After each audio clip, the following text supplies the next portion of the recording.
Bonjour à toutes et à tous et bienvenue à ceux qui nous rejoignent sur les numériques pour ce live un peu spécial en partenariat avec l'ADEME, l'agence de la transition écologique. On va discuter et échanger sur un sujet qui nous concerne tous et de plus en plus, la pollution numérique. Qu'est-ce que c'est? Comment est-ce que ça impacte notre environnement? Et surtout, quels sont les bons réflexes pour pouvoir diminuer cette pollution numérique, aussi bien en entreprise qu'à la maison? Pour m'accompagner à ce sujet, Raphaël Guastavi. Comment ça va? Bonjour, ça va bien et toi? Ça va super, merci. Super. On a enlevé nos chaussures. Chef du service éco-conception et recyclage à l'ADEME. C'est ça. Et à ma droite, Xavier Verne, directeur numérique responsable SNCF. Ouais, bonjour. Salut Tanguy. Ça va bien? Salut Raphaël. Bon, alors pour commencer, j'avais envie de parler de ce petit truc-là. Cet ordinateur portable, c'est quelque chose qui m'a assez marqué, que j'ai lu assez rapidement, c'est que pour un ordinateur portable de 2 kg comme celui-ci, il faut 800 kg de matières premières et 1,5 tonne d'eau. Exact. Et alors c'est vrai qu'on ne dirait pas comme ça, mais notre impact sur le numérique est essentiellement matériel aujourd'hui. C'est quand même assez fou. Mais du coup, la première question qu'on peut se poser, alors avant de se poser les questions, sachez que vous, dans le chat, pouvez aussi poser toutes les questions qui vous passent par la tête. N'hésitez surtout pas, parce que justement, ces experts sont là pour répondre à vos questions. Donc moi, je me ferai le relais de toutes vos questions. J'ai un œil sur vous, ne vous en faites pas. Et donc, on va commencer par la question basique. Qu'est-ce que c'est que la pollution numérique? Alors tu l'as un peu démontré là en parlant justement de l'impact lié à la fabrication de cet appareil, parce qu'en réalité, on ne le voit pas là, qu'un appareil qui fait quelques centaines de grammes représente en réalité plusieurs kilos, centaines de kilos de matière mobilisée. Donc on travaille à justement caractériser les impacts environnementaux du numérique. Et nos études, qui sont basées sur un principe scientifique qu'on appelle l'analyse de cycle de vie, en gros on regarde toutes les étapes de fabrication et d'impact qu'on peut avoir sur les appareils, de la conception jusqu'à la fin de vie, donc en passant par la fabrication, par la distribution, l'usage. Et donc de regarder ça sous l'angle de l'ensemble, vraiment du système, plus regarder tous les indicateurs environnementaux, permettent de définir justement le poids du numérique en France. Donc on a réalisé une grosse étude qui a été publiée en janvier et qui montre que l'impact de l'utilisation de services numériques en France, en prenant en compte à la fois les réseaux, les terminaux, les équipements et la partie usage, représente, alors attention, tenez-vous bien, 62 millions de tonnes de ressources mobilisées par an, rien que pour l'accès aux services numériques en France. Et donc c'est énorme, on ne se rend pas compte quand on utilise juste notre smartphone ou notre tablette pour aller surfer sur Internet. C'est quand même assez fou. C'est vrai qu'on a de plus en plus d'appareils connectés nous-mêmes. Côté SNCF, par exemple. On est très concernés. Alors, je ne peux pas donner forcément tous les chiffres détaillés tant qu'ils ne sont pas publiés dans notre rapport RSE, mais on a plusieurs centaines de milliers de terminaux. Et puis la SNCF, ça fait tout de suite, quand on fait les multiplications avec les études de l'ADEME ou d'autres, ça fait tout de suite des gros chiffres en termes d'émissions de gaz à effet de serre ou d'autres impacts environnementaux. Et puis la SNCF a son propre réseau de fibres optiques, de câbles de cuivre, parce que pour opérer des trains, on n'a pas forcément envie de dépendre de quelque chose qui peut tomber en panne. Donc on a une infrastructure numérique historique assez importante. Je lis que 4% des émissions mondiales de gaz à effet de serre sont dues au numérique. Et d'ici 2025, ce chiffre pourrait doubler. C'est quand même assez énorme et on ne se rend pas compte en fait. Ouais. Alors, 4% c'est énorme au niveau mondial. Ça représente l'équivalent du trafic aérien, donc si on compare différents secteurs industriels. Donc c'est énorme. La problématique, c'est surtout quelle est la courbe d'augmentation. Parce que... on le voit, il y a des nouvelles technologies, il y a de plus en plus de matériel mis sur le marché. On me parlait tout à l'heure d'écrans 4K, d'écrans 8K, voilà. De plus en plus grands, par exemple. C'est ce qu'on disait. Alors, au-delà de la difficulté à faire rentrer l'écran 8K dans l'appartement, parce qu'il faut le mur assez grand et la cage d'escalier assez grande pour faire passer le carton, donc ce sera peut-être la première difficulté. Mais en fait, quand on a des équipements comme ça qui augmentent leur taille, typiquement sur les écrans, l'augmentation de l'impact environnemental, il n'est pas linéaire, il est exponentiel. Donc plus on augmente la diagonale, plus on augmente de façon très importante l'impact environnemental. Donc pour que les gens comprennent bien, en fait, ça veut dire que quand on passe, je sais pas moi, d'un 32 à un 65 pouces, par exemple, c'est pas 2 fois plus, mais c'est beaucoup plus que ça. C'est ça. Et ça, c'est juste sur la partie terminaux, parce qu'après, ça tire un sujet qui s'appelle l'effet rebond. C'est-à-dire, alors on va prendre un exemple, on parlait de Netflix juste avant. Netflix, ils ont imposé il y a 3 ans ou 4 ans que pour être diffusé sur la partie premium de Netflix à l'époque, il fallait tourner en 4K, puisque eux, ils avaient des exigences de qualité. Et ça va entraîner ce qu'on appelle un effet rebond, puisque une fois que vous avez imposé, et Netflix impose aujourd'hui des standards de diffusion, que ce soit sur ses propres productions ou les productions qu'il commande à d'autres, et ben, qu'est-ce qui s'est passé? Tout le monde a changé tous ses systèmes de production, tous ceux qui n'étaient pas encore à la 4K, et puis peut-être ça va faire pareil avec la 8K. Et une fois qu'on a des contenus haute qualité, bah, à l'autre bout, le consommateur, il se dit... pour en profiter, il me faut la nouvelle télé pour profiter de la 4K et de la 8K. Et au milieu, le réseau doit suivre avec des hypothèses de croissance des opérateurs téléphoniques, par exemple, sur de la 4G, 5G, qui sont de l'ordre de 40 à 50% d'augmentation de volume de trafic par an. Et ça, c'est drivé par la vidéo pour l'essentiel. Voilà, aujourd'hui, c'est vrai que les données, c'est principalement en volume, ce qui représente le plus grand nombre dans les tuyaux sur, en gros, notre accès à Internet. Alors, heureusement, la télé 8K, on l'a rarement dans la poche pour aller consulter. Donc, c'est moins des données mobiles que des données fixes, mais c'est quand même derrière le besoin d'avoir aussi, par conséquence, et par là aussi effet rebond, des centres de données de plus en plus importants, donc des data centers de plus en plus importants, dont la partie aujourd'hui représente entre 15 et 20% de l'impact environnemental du numérique.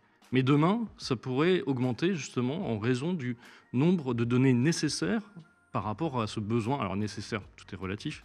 Justement, c'est la question de la deuxième partie. Qu'est-ce que je peux faire pour réduire Et donc, cette quantité de données, elle impose de nouveaux matériels, notamment les data centers qu'on ne voit pas, et donc qui fait partie de cet impact du numérique qu'on ne voit pas directement quand on a juste notre équipement chez soi. Ouais. Justement, c'est une transition toute trouvée parce que c'est vrai qu'on parle souvent d'éviter d'imprimer pour ne pas tuer les forêts. On parle dans l'esprit collectif, avec les mails, c'est moins de papier. Avec le télétravail, c'est moins de déplacements. Donc, de fait, moins de pollution. En tout cas, dans l'esprit collectif, personnellement, moi, c'est ce que j'ai toujours pensé. Est-ce qu'on est dans le vrai? À quel point est-ce qu'on fait fausse route? Est-ce qu'il y a un vice caché On a un petit peu parlé du vice caché quelque part. Mais ce qu'il faut avoir en tête, c'est que le numérique, on ne dit pas qu'il faut le mettre à la poubelle. C'est quelque chose qui est important, qui fait partie de notre société aujourd'hui, en tant que particulier ou en tant que professionnel. Et donc, ce qui est important, c'est par contre de réfléchir aux besoins réels, aux besoins, et faire en sorte que le numérique soit un outil pour un projet. Quand on parle de numérique pour la transition écologique, c'est certainement une réalité dans plusieurs applications. Mais il faut d'abord définir le projet de transition écologique et de se dire que dans certains cas, oui, le numérique peut être un outil intéressant. Si on ne fait pas attention à ça, on peut rentrer justement dans la problématique des effets rebonds. Et donc de se dire, parce qu'on est plus efficace avec le numérique, on peut y aller à fond. Et du coup, au final, avoir plus d'impact environnemental, ce qui n'était pas recherché à la base. Ton exemple sur le télétravail est un très bon exemple. Le télétravail, c'est vrai qu'il a permis et il permet de faire moins de déplacements. Si par contre, à cause de ça, tu vas aller habiter beaucoup plus loin que ton bureau et que tu viens quand même régulièrement à ton bureau, au final, peut-être qu'on n'y gagne pas. Et puis, si c'est pour se suréquiper à la maison avec 3 écrans 8K pour être confort, on n'y gagne pas non plus.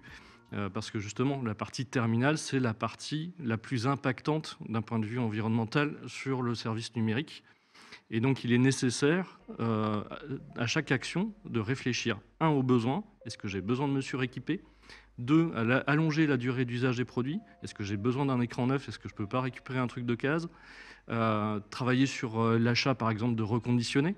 Donc, vraiment avoir cette optique de regarder l'ensemble, tout le système, avant de prendre une décision peut-être un peu trop hâtive qui amène ces fameux effets rebonds sur lesquels on insiste un peu, mais qui vraiment est le principal risque d'augmentation de l'impact.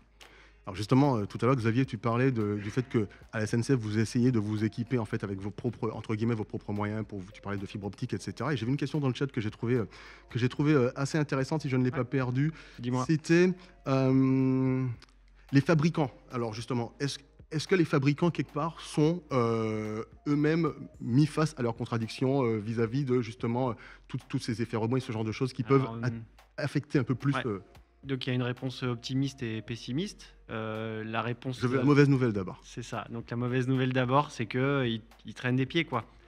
Pour donner un exemple, puis après je donnerai un exemple SNCF, mais pour donner un exemple en grand, l'Allemagne a proposé il y a entre 6 et 8 mois maintenant d'imposer à tous les fabricants de téléphones portables de garantir les mises à jour en Europe. C'est plus s'ils ont proposé 5 ou 7 ans.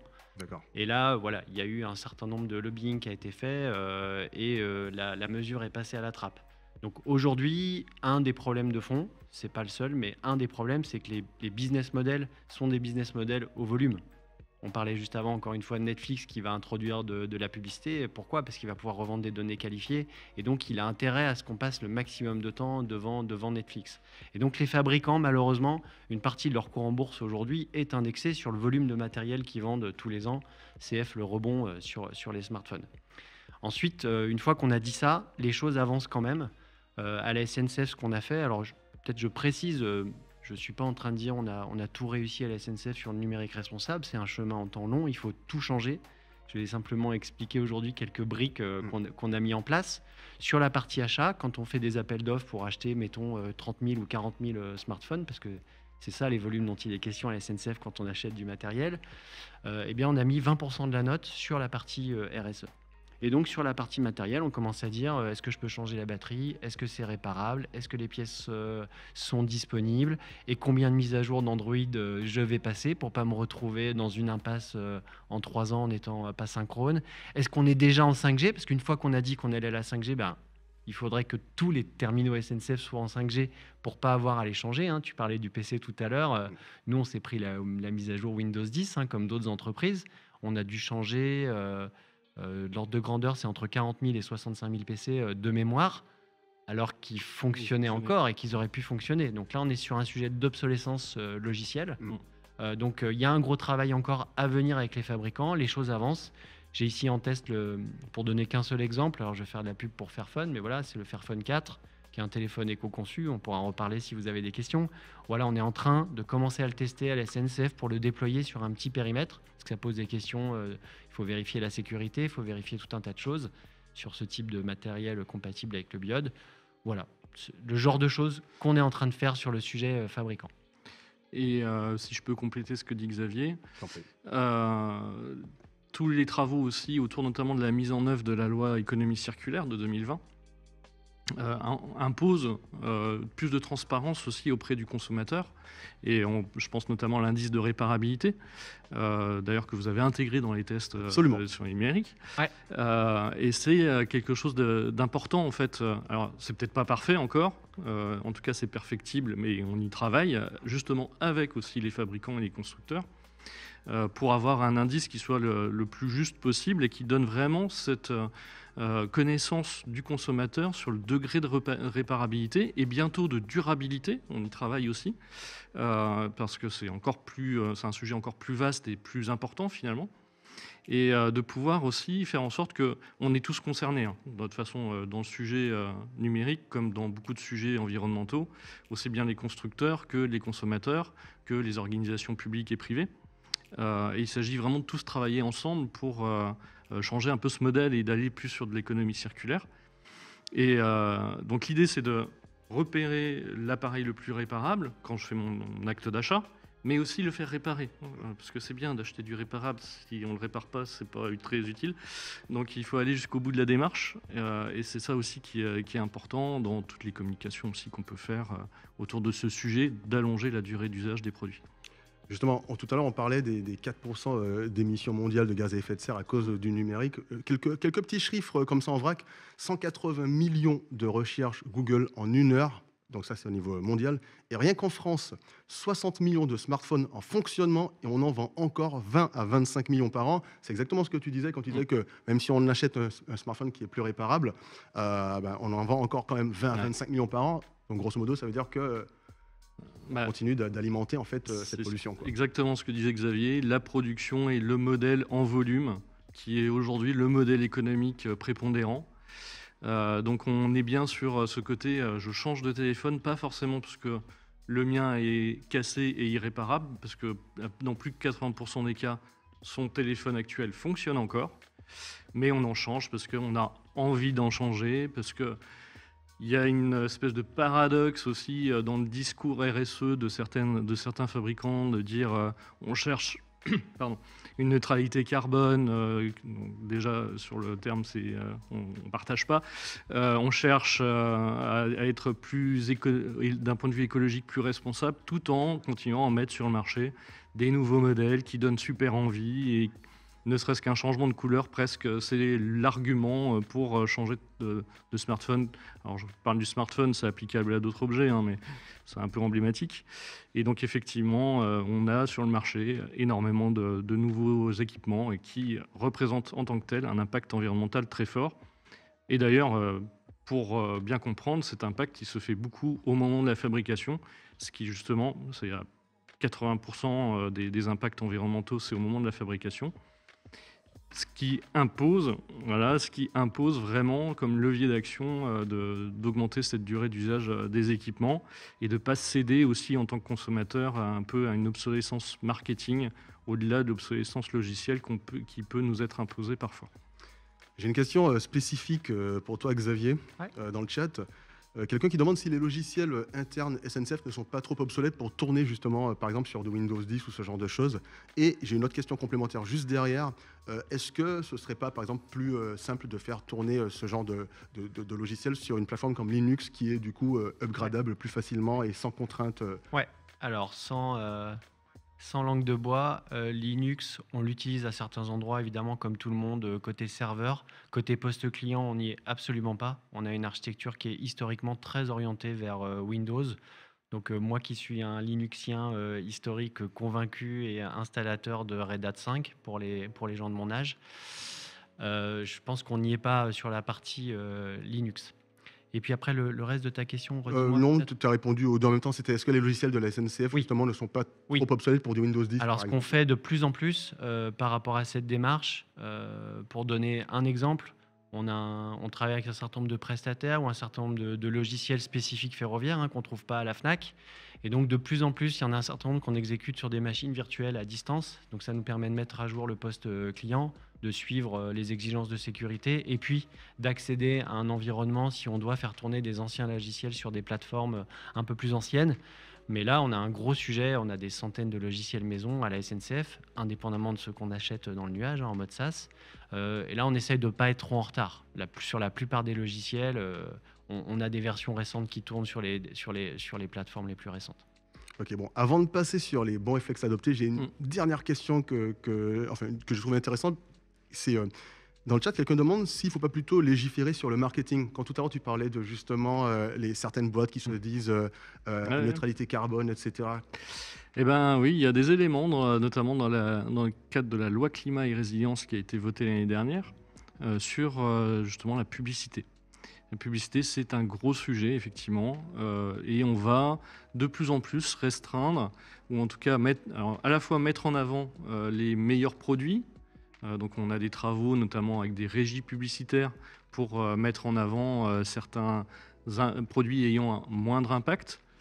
Et puis, effectivement, c'est de limiter la publicité pour les produits les plus impactants, en tout cas, faire en sorte que ce soit plus difficile de faire de la pub.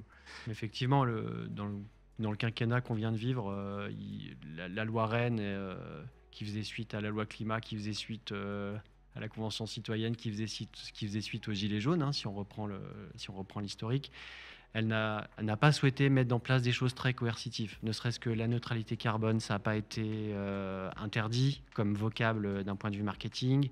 Il y a eu aussi beaucoup de lois autour du spam qu'on reçoit par téléphone à la maison. Là, c'est pareil, la position qui a été prise, elle est intermédiaire, elle ne permet pas de mettre fin au spam. Donc c'est clair que si on veut progresser là-dessus, il y aura du réglementaire à venir plus coercitif. Oui, la sobriété questionne les libertés individuelles et collectives. Voilà. Puis après, il faut aussi imaginer que d'un point de vue Europe, il puisse y avoir aussi des réglementations qui se mettent en place. C'est quand même souvent les questions qui nous sont posées de la part des constructeurs, des fabricants. Oui, c'est bien ce que vous voulez faire en France, mais on a un marché qui est à minima européen, si ce n'est pas mondial. Et donc, comment on fait, en gros, de ce point de vue. Donc, voilà. On travaille aussi avec l'Europe sur un petit peu réglementer et durcir ces réglementations. avec les limites que Xavier évoquait, à savoir jusqu'où on peut être libre de ce qu'on fait. Ok, bon. On a un petit peu parlé des bons réflexes côté particulier. Et quels sont les bons réflexes en entreprise à adopter pour justement limiter au maximum cette pollution numérique? Moi, je peux dire deux mots de façon générale, et puis Xavier précisera pour le cas de son entreprise. On reste sur finalement les mêmes impacts, donc ça veut dire qu'il faut se poser les mêmes questions. Donc, à savoir la question des besoins. Mon besoin nécessite-t-il forcément une solution technologique hyper poussée, hyper performante et peut-être trop performante par rapport aux besoins? On peut même réfléchir low-tech, pourquoi pas. C'est pas un gros mot, low-tech, c'est aussi de l'innovation, mais avec un besoin technologique un peu moindre, mais qui répond aux besoins. Et puis, c'est de réfléchir à la question des achats durables de façon générale, aller sur du reconditionnement, mais c'est avant tout faire durer, donc entretenir, maintenir, donc avoir cette question par rapport au matériel et pas se dire forcément au bout de 2 ans, je change tout. Et puis après, ça va être aussi de mobiliser en interne, former en interne, dans la commande, de commander des services et des produits éco-conçus. Si on a si on a de la réalisation en interne, là aussi travailler sur l'éco-conception. Un site web, ça peut être éco-conçu par exemple. Et puis après, c'est aller jusqu'au salarié et lui faire connaître tous ces impacts environnementaux liés à l'environnement informatique et faire en sorte d'avoir le meilleur usage à la fois des logiciels et du matériel. Okay. Ça, c'est le grand cadre général. Xavier ? Oui, alors la question, elle est immense. Je vais peut-être donner juste un ou deux exemples. Il y a une question culturelle en fait. C'est-à-dire que au fond, la SNCF a pris le virage du digital comme les autres grandes entreprises de France. Et il y a eu une grosse période où, quelque part, plus on faisait de digital, mieux c'était. Puisque on avait des retards au sens... Alors moi, j'aime pas ce retard parce que est-ce qu'on est en retard si on n'a pas déployé la 5G ou la 6G aujourd'hui? C'est une question. Mais en tout cas, on n'avait pas profité d'un certain nombre de bénéfices du digital pour nous et pour nos clients. Donc c'est ça qu'on a fait les 10 dernières années. Okay. Et donc aujourd'hui, il faut arriver à se dire, ok, les PC, c'est plus des consommables, c'est quelque chose qui devient une ressource précieuse.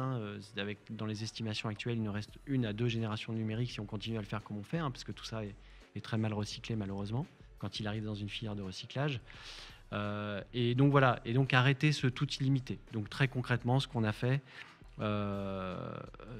là-dessus, pour donner peut-être un exemple, quand on achète des nouveaux matériels, on s'appuie sur des prestataires qui vont vérifier typiquement que ce que nous dit le fabricant est réel sur l'autonomie de la batterie, le fait qu'elle soit bien réparable, et que du coup, on fait les bons choix de matériel qui vont durer le plus longtemps possible. Et puis un dernier élément dans ce changement culturel, quand vous êtes manager à la SNCF, historiquement, il y a quelque chose de l'ordre de « j'ai envie que mes collaborateurs soient bien dotés ». Et donc, on ne rechignait pas à doter d'un smartphone pour être plus efficace au travail, etc. Et ça apparaissait comme de la mesquinerie de ne pas donner le dernier modèle disponible au catalogue.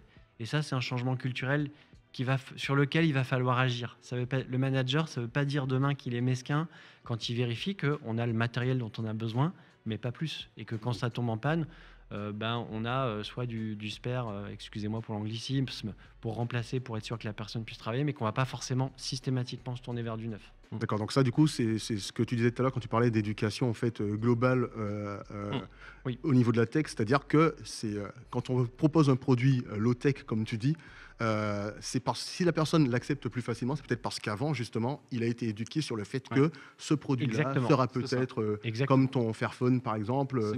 C'est une question de valeur finalement, de redonner une valeur aux choses.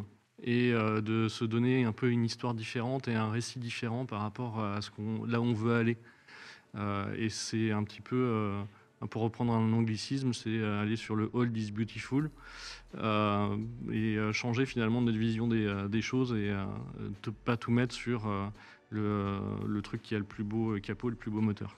Et il y a plein de gens qui sont prêts à y aller. Je veux dire, voilà, j'ai pas de mal à convaincre une bonne partie des collaborateurs avec qui on travaille dans les équipes.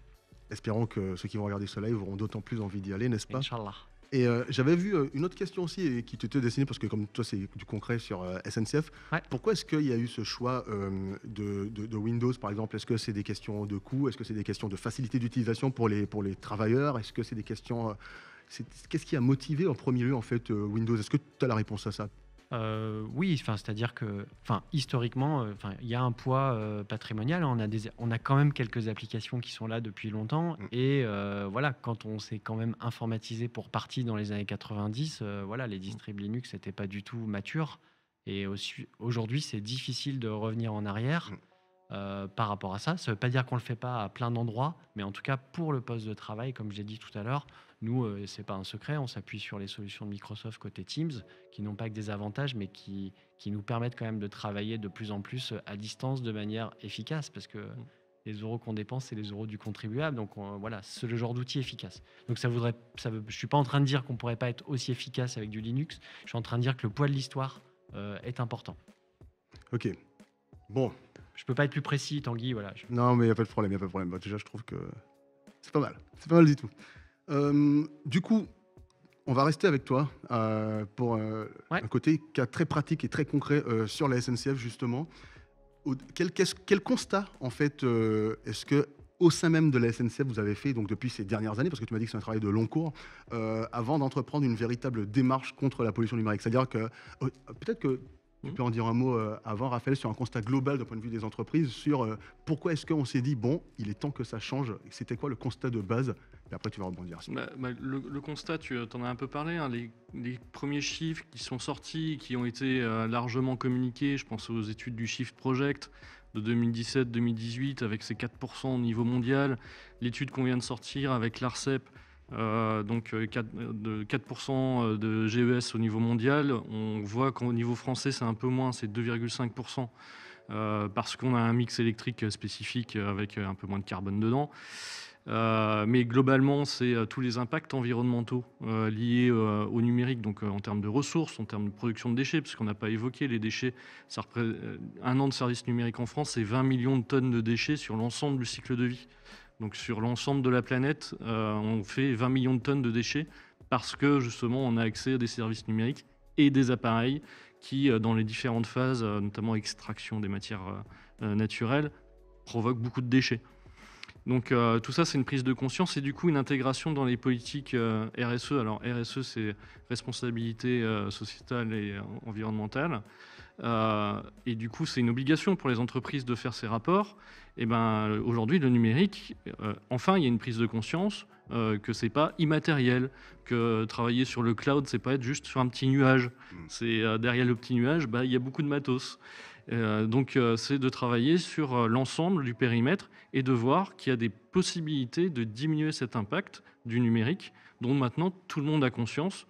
En tout cas, ce qu'on souhaite, c'est diffuser cette conscience à tous.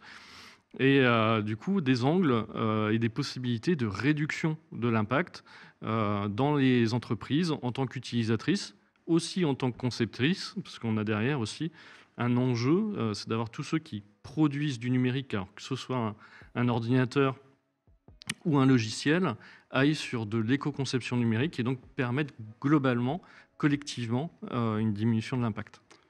D'accord. Alors, juste avant que tu rebondisses là-dessus et que tu parles de ton cas spécifique, tout à l'heure, je ne sais plus si c'est Xavier ou toi, Raphaël ou toi, qui a dit que, en fait, si on continue notre démarche, enfin, si on continue de faire les choses de la même façon, dans 2 générations, on ne pourra juste plus avoir de matos. Alors pour expliquer ce point-là... Ça m'a fait peur. Ça, je pense que c'est un mot qu'il faudrait dire. Les gens, ils auraient un peu plus peur. Donc ça, je reprends des études qui ont été faites par Green IT ou d'autres. Dans un téléphone comme ça, il y a entre 35 et 40 métaux. Donc à l'intérieur des métaux, vous le savez, il y a les terres rares.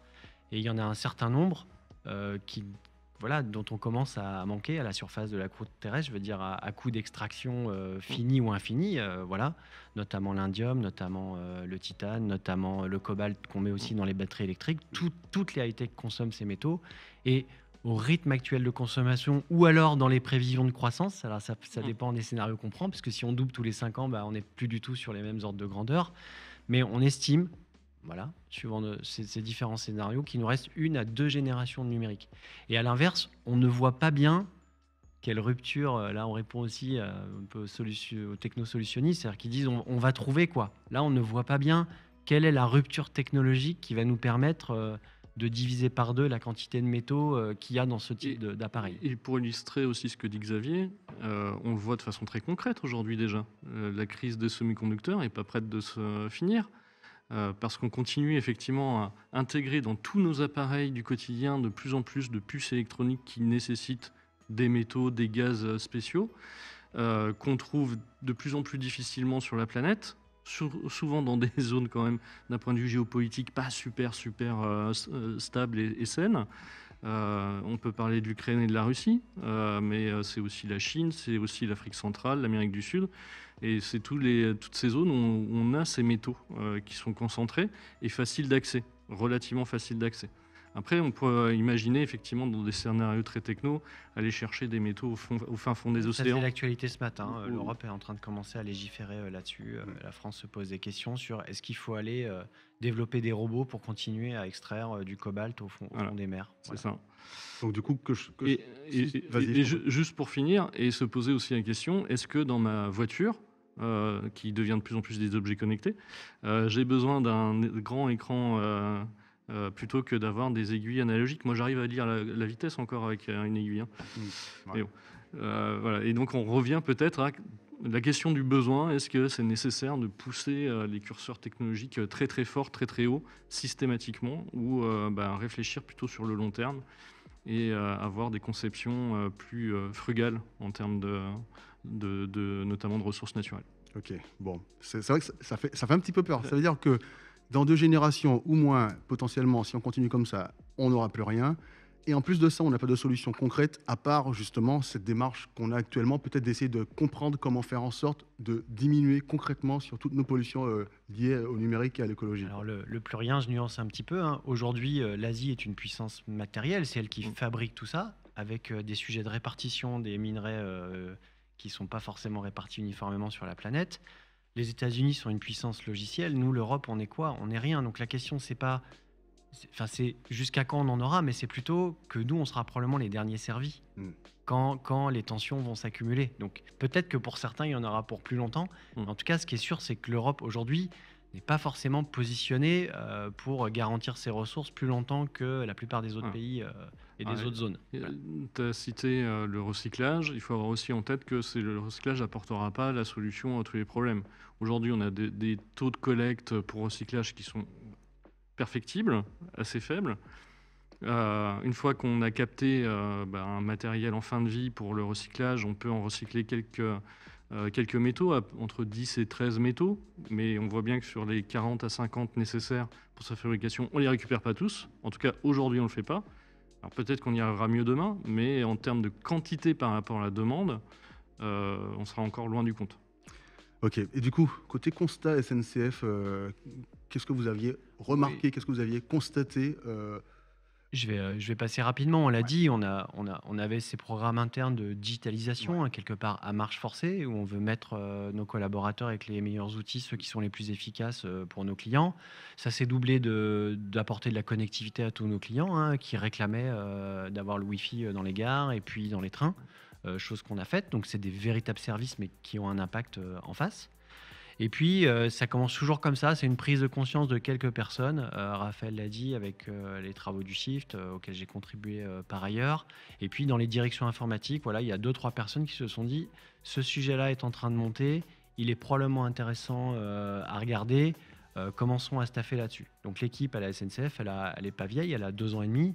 On est 4 personnes, donc on est une petite équipe. Après, on a des relais dans les différentes directions informatiques, et puis on commence à creuser avec méthode le sujet. Donc quelque part, c'est une prise de conscience de quelques personnes et qui viennent poser une petite structure pour commencer à adresser la problématique. Ok.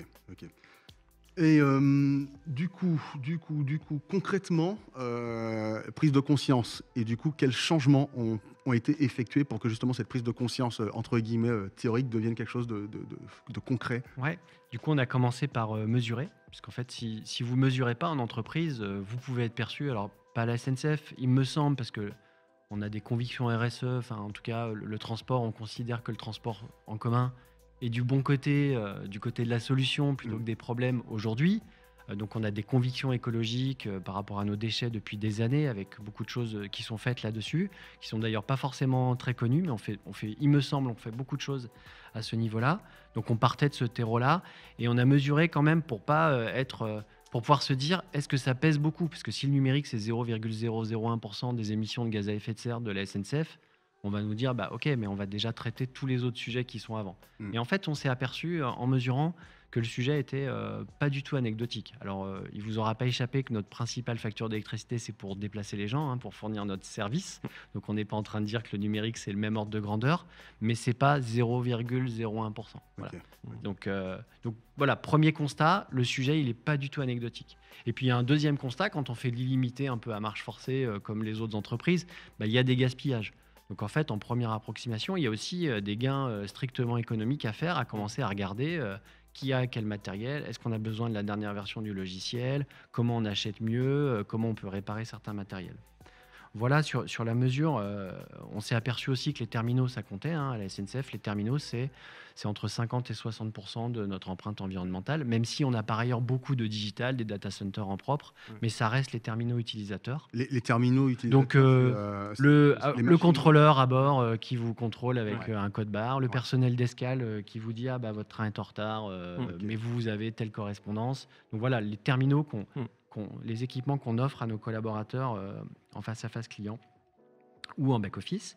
Et puis, on s'est aperçu enfin que le scope 3, c'était immense. Donc, le scope 3, ce sont les émissions indirectes gaz à effet de serre, c'est-à-dire à travers nos achats. Donc, ça nous a confirmé que si on ne regardait que notre numérique à nous, c'est-à-dire les logiciels concrets, les développeurs, nos data centers à nous, on oubliait la majeure partie de notre bilan. Donc, c'est ça qui est compliqué aussi dans le numérique, c'est qu'il faut aller chercher les émissions induites par ce qu'on achète, à travers ce qu'on achète. Donc quand on s'est aperçu de ça, on s'est dit ok, commençons à monter en compétences à tous les niveaux, peut-être sur des niveaux de première sensibilisation. On est en train de déployer la fresque du numérique, qui est un outil que je pense beaucoup d'auditeurs peut-être connaissent ici sur le plateau, de ceux qui nous regardent, qui est l'équivalent de la fresque du climat. Donc c'est un atelier de co-construction pour comprendre toute cette chaîne de valeur du numérique. Où est-ce que c'est fabriqué, qu'est-ce qu'il consomme, qu'est-ce qu'on recycle, et qui permet une première prise de conscience. Deuxième outil de sensibilisation, on a présenté à Vivatech il y a 15 jours une application qui s'appelle Mon e-Carbone, qui est une application qu'on a co-développée avec Microsoft et Talent, qui permet de facilement... et je pense que, j'ai pas vu ça beaucoup ailleurs, c'est-à-dire que c'est une application, vous rentrez le matériel que vous avez mis à disposition par la SNCF, si vous imprimez souvent, l'application se connecte via l'Active Directory à votre archivage et votre mail, et peut vous proposer tout de suite des premières actions exécutées pour n'importe quoi, supprimer tous les mails des newsletters qui sont obsolètes. Okay, donc là, on est dans le vrai concret. Etc. Là. Supprimer toutes les... Quand vous acceptez des réunions, vous avez un email, réunion acceptée, qui reste ad vitam aeternam dans le système. Je ne suis pas en train de dire que les emails, ça va résoudre le problème du numérique à la SNCF ou ailleurs. Mais pour démarrer, en montée en compétence, c'est un sujet intéressant parce qu'on tire le quotidien des collaborateurs. Ouais, c'est bien d'avoir des portes d'entrée concrètes comme ça. Typiquement, le mail, on y est tous confrontés. Comme le dit Xavier, c'est pas ce qui pèse le plus d'un point de vue environnemental, mais c'est une bonne façon d'introduire le sujet de l'impact du numérique pour justement sortir de l'idée qu'un simple mail, ça n'a aucun poids, notamment par rapport à une feuille de papier. Okay. Donc ça, c'est intéressant. Et par contre, juste un truc, ce que je dis souvent, c'est que les mails, c'est une façon aussi de traiter le côté charge mentale, parce qu'on parle de numérique responsable, on peut aussi se dire qu'il y a au-delà dans la façon dont on travaille, et il peut y avoir une charge mentale aussi accrue avec tous ces outils numériques. Faire attention à ça aussi. Je vois que le temps a avancé. Peut-être deux exemples, en tout cas pour terminer sur cette partie-là, de choses qu'on fait. On l'a dit, on a mis 20% sur les critères d'achat.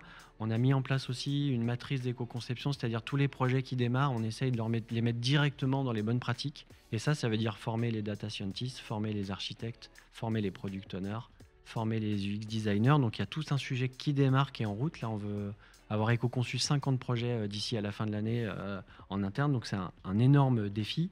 Et puis enfin, dans le nuage, quand on va dans le nuage, si on ne veut pas d'effet rebond, il faut faire du FinOps, ce qu'on appelle donc Financial Operations, c'est-à-dire tous les traitements qu'on fait exécuter dans le nuage, avoir directement combien ça coûte en euros pour pouvoir piloter ça. Parce que quand on a une machine virtuelle et des traitements à un clic sur des volumes de données gigantesques, si on ne fait pas attention, on a un effet rebond maximal en termes d'utilisation. Donc on fait attention à tout ça à travers une démarche FinOps systématique. Ok, bon, on voit que c'est vrai que le temps passe vite, hein. Une dernière petite question sur les défis en fait, que vous avez pu rencontrer au moment de mettre en place tout Ah oui, ça. peut-être deux choses. Alors le premier, je le dis avec le sourire. Faire le bilan carbone IT de la SNCF, qu'on vient de clôturer le 2e exercice. Comment vous dire? Voilà, c'est compliqué parce qu'on a des terminaux de partout, de l'IoT à bord, notre propre réseau, je l'ai dit, nos propres data centers, etc., etc. Donc ça a été un défi en tant que tel qu'on a outillé en mode Excel plus Power BI parce qu'on n'a pas trouvé d'outils du secteur qui résout notre problème. Et puis, peut-être deuxième chose, en termes de défi, c'est travailler avec méthode. Quand vous êtes une équipe de 3 personnes en face de 150 000 ou de 4 personnes pour changer la manière de travailler, vous pouvez vous noyer en fait immédiatement parce qu'il y a trop de choses à faire. Donc en fait, là, en travaillant avec les équipes et les collègues, on s'est dit, OK, et le framework du Shift Project qui est dans le rapport déployé à la sobriété numérique d'octobre 2020, on travaille avec méthode, c'est-à-dire qu'on décide là où on met de l'énergie pour avoir vraiment un effet de levier. On a parlé sur les mises à jour Windows, sur la collecte, sur l'éco-conception. Et ça veut dire qu'il y a des choses qu'on ne traite pas tout de suite, qu'on traitera plus tard. Mais en tout cas, essayer de maximiser les gains qu'on peut apporter et les baisses d'émissions de gaz à effet de serre le plus vite possible. Et ça, c'est un défi en tant que tel pour toujours se dire je suis le plus utile aujourd'hui dans ce que je fais ici à parler avec vous ou auprès de tel ou tel projet. Ok. Bon. Est-ce que vous avez un dernier mot? Alors, un dernier mot, c'est une phrase avec plein de derniers mots dedans. Dernier mot, c'est vraiment de travailler sur ce sujet de la sobriété numérique sans non plus se dire que c'est une grosse contrainte. C'est relativement facile en tant que personne de se dire je peux allonger la durée d'usage de mes équipements, je peux faire en sorte de bien les entretenir, de les réparer s'il y a besoin. Je peux m'informer sur des sites comme longuevieauxobjets.gouv.fr où on a mis une campagne de communication justement sur ces sujets, de pouvoir s'informer, de pouvoir trouver des réparateurs s'il y a besoin et du coup de se dire que oui, toute mon activité peut avoir un impact, ce qui ne veut pas dire on arrête tout, c'est on le fait autrement et mieux, quoi. Super. Et côté SNCF ou même en plus généralement, on vit dans un monde fini et ça aujourd'hui il faut l'accepter, c'est-à-dire qu'en tout cas dans le numérique, la croissance durable elle n'existe pas, elle n'est pas démontrée. Les émissions de gaz à effet de serre n'ont pas baissé dans le numérique ou dans les autres secteurs grâce au numérique, malheureusement ces 40 dernières années, ça c'est parfaitement documenté. Donc il faut renoncer au toujours plus et on a des marges de manœuvre immenses pour profiter des bénéfices du numérique en divisant par 5 ou 10 l'impact environnemental, voilà, à condition d'aller à l'essentiel. Ok, bien écoutez, merci beaucoup Raphaël et Xavier. Merci Raphaël. Merci à la fois pour votre disponibilité et votre expertise. Merci aussi à Karl et Diana à la régie, aux équipes de Consulting pour l'énorme backup. Et merci à vous, le chat, de nous avoir suivis et pour vos interactions. Je n'ai pas pu tout prendre parce que c'est allé très vite comme vous l'avez remarqué. Et quant à moi, je vous dis à bientôt pour une nouvelle vidéo sur les numériques. Ciao.